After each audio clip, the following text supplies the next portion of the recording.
each and every Yeah. tournament. And you know what's the best part? The best part about it, there's no wrong. You know why? Because we're just getting closer to the right answer. That's why every single shot there's no wrong. They'll be like, you know, see, I always see, even myself, I'm guilty of it. I throw a shot. No, I look at my hand.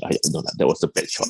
No, that kind of stuff. You know, it's sometimes it's just an immediate reaction to because of what we think or what people think of us. You know, and actually, we don't do that anymore because when you experience every single shot, you're actually gathering more information. You know, I learned this actually even as a at that time I was an assistant coach or coach then.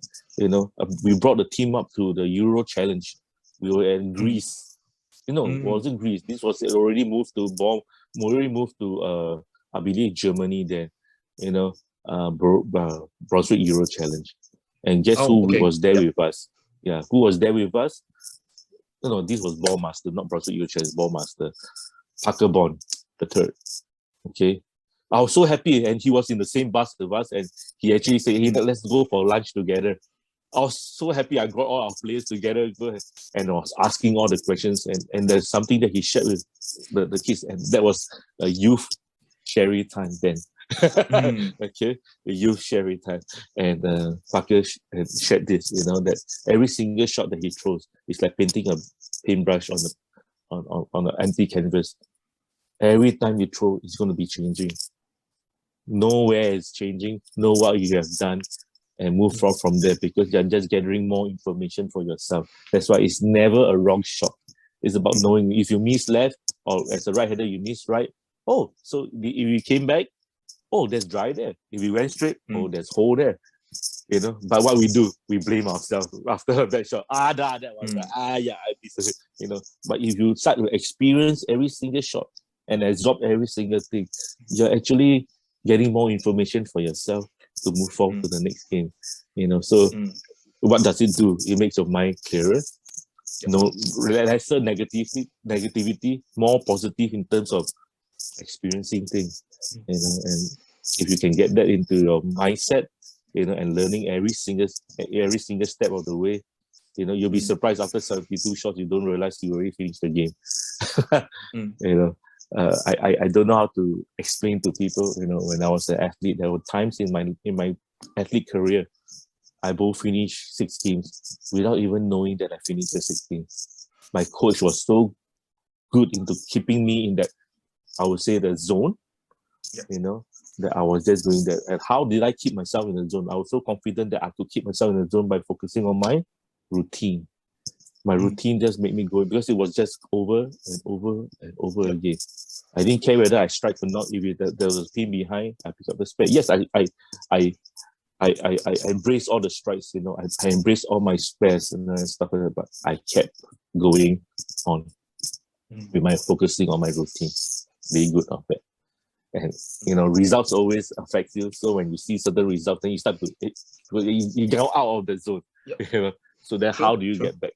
Yeah, you know, how do you get back? So you know, so that's where the refocus play comes in. You know, okay, what do you do when you start to you saw the result and then you felt, hey, you know what, I'm leading by this pin, but no, or I'm leading by 10 points and 10 pins away from this guy. Then you start to think, how do you refocus that? Because you know when you're thinking, it gets you out of your routine, it gets you out of your focus. You may not make the best shot because you start to think about it. Is that importance become, you know, it become too important than the last shot. That's the reason why, you know, on step ladder.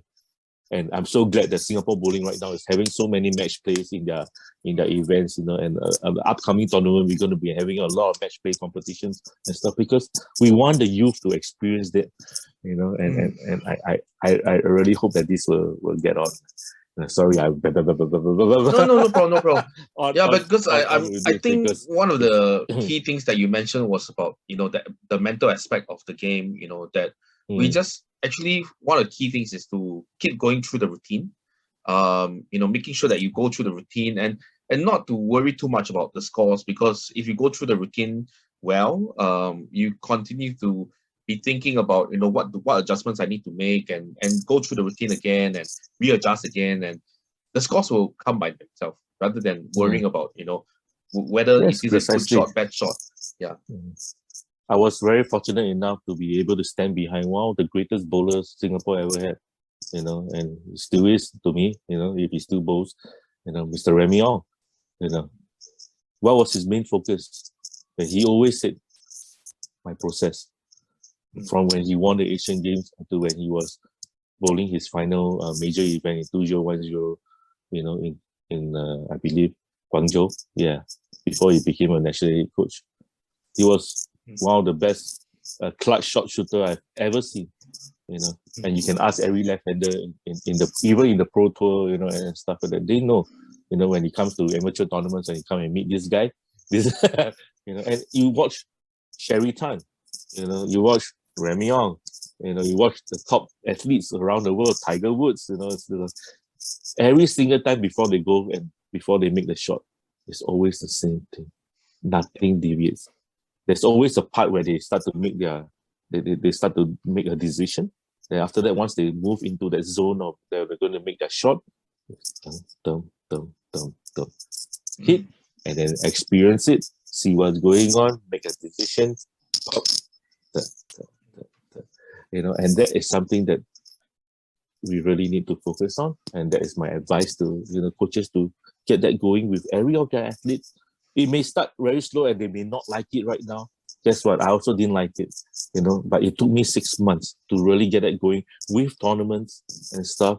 And then when you start to see the benefits of it, the athlete will just buy it in, and they slowly realize, because at the end of the day, it's about them experiencing it than us pushing for it. We need to create an environment for them to experience that and get that going. And I tell you, you don't have to say it anymore because it's automatic. Yep. And guess what? It not just helped me in my game, it helped me in my preparation for my exams, even when I was in poly and when I went to my university and stuff. How do I focus on my studies, and how do I time manage my time so that I know, I'm prepared. I prepared my exams just like when I was preparing for competition last night, because you do your plans and stuff like that. It just became a routine as an athlete. That's why there's a saying, what's coaching? It's just a fancy word of being a teacher. It's just, we are coaches. We teach life skills through sports. And I was fortunate to have coaches that implemented that for me. Mr. Mike Borowski, our national coach from 95 to 1997, or the early 98. He really made an impact for Singapore, and from then on, all the other coaches that have been coming in, every coach had their impact and benefits. There, of course, there were people who talk about negativity and stuff like that, but I rather choose to focus on all their positivity. What can we learn from this person, that person, that person? Because isn't that what Singapore is built of? We are all from every other place, but we came together and we formed all our experiences from different places, right from our government from the past to now, and we combine together and make Singapore even better all the time. Are we still learning? Yes, we are. So we move on from that. Even right now, with all my gray hair and stuff, I'm still learning. I'm still learning how to change diaper. Yeah. I guess I think you like what you mentioned. That's what makes Singapore bowling one of the top bowling teams in the world. The ability to keep learning, the ability to adjust, and the like you mentioned about Remy and Sherry, and that they are able to deal with the pressure as well in the competition and even in life, like in general. And I think that's what Joey also mentioned in her interview as well, that there are things that we learn in sports that we can actually apply to our lives as well. 따라서 승부가 갈려지겠네요. 결국은 마지막 한 번의 승부를 좌우하게 돼요. 그러겠습니다. 자, 이제 싱가포르의 머빈 푸 선수는 스트라이크 3개를 붙여놓아야 유리한 상황이 되겠죠. 절대적으로 스트라이크 3개를 다 쳐야 동점이나 역전 상황이 오니까요. 머빈 푸 선수는 무조건 스트라이크 아웃을 해야 되는 그런 이제 그 심적 부담은 있죠. 자, 과연 기적이 2번 일어날런지요. 신중하게 10프레임